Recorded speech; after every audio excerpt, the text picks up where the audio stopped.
Hello, আসসালামু আলাইকুম। কী অবস্থা সবার? আই হোপ সবাই অনেক অনেক ভালো আছেন। ওয়েলকাম জানাচ্ছি আমার নতুন আরও একটি ভিডিওতে। আজকে আপনাদের জন্য নিয়ে এসেছি লইট্টা শুটকি মাছের অনেক মজাদার একটি রেসিপি। কয়েকদিন আগে একটা রিলস আপলোড করেছিলাম এই রেসিপিটার। আলহামদুলিল্লাহ আপনাদের অনেক অনেক সাড়া পেয়েছি, তাই ফুল রেসিপি নিয়ে হাজির হলাম। তাহলে চলুন শুরু করি। শুরুতেই আমি শুটকির সাইডগুলো পরিষ্কার করে নিব এবং ছোট ছোট টুকরা করে কেটে নেব।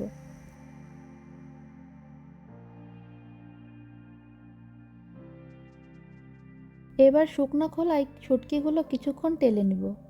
এবার কিছুটা গরম পানি দিয়ে কিছু সময়ের জন্য ঢাকনা দিয়ে ঢেকে রেখে দেব এবং চুলার আঁচটা অফ করে দিব।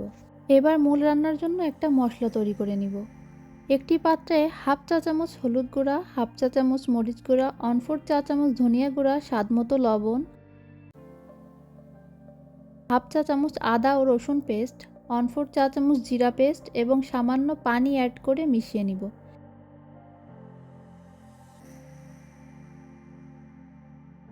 এবার মূল রান্নার জন্য সব ইনগ্রিডিয়েন্টসগুলো সুন্দরভাবে গুছিয়ে নিয়েছি। আমি এভাবেই সবসময় গুছিয়ে রান্না করতে পছন্দ করি, এতে রান্নার কাজটা সহজ হয়।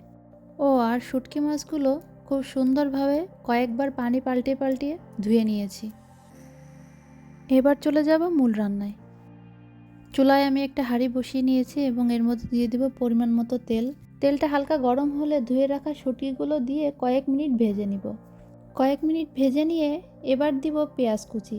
আমি এখানে প্রায় হাফ কাপ এবং 1/3 কাপ পেঁয়াজ কুচি ইউজ করেছি।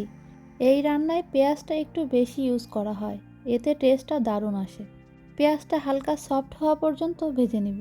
এবার দিব 10 থেকে 12 কোয়ার মতো আস্ত রসুন, কয়েক টুকরা টমেটো স্লাইস, একটা ছোট সাইজের আলুর টুকরা করে কেটে দিয়েছি এবং কয়েক টুকরা কাঁচামরিচ ফালি।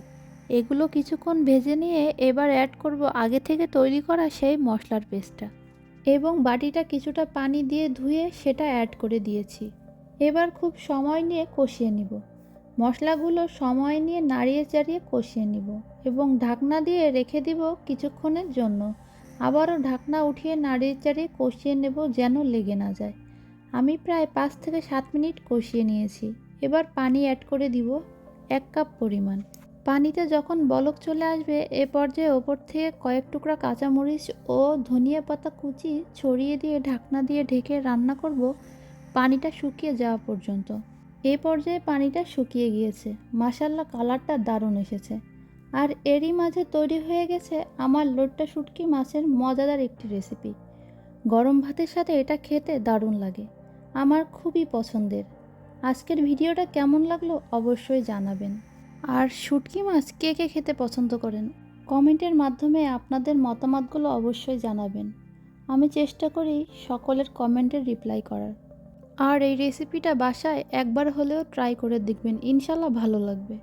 আজকে এখানেই বিদায় নিচ্ছি। আল্লাহ হাফিজ সবাইকে।